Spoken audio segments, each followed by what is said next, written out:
Welcome sa mga test natin.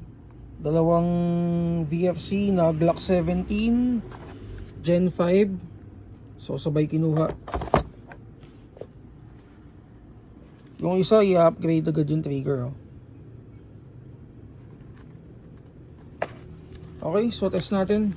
May kasama na parehas na plates kasi ano siya, MOS, ayan. So itong VFC may kasamang plates. Sige, ito na check. 391, 342.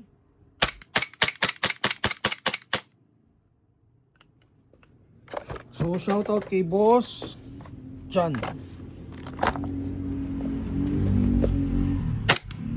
Ganun din, 394. Parehas ang lakas ah.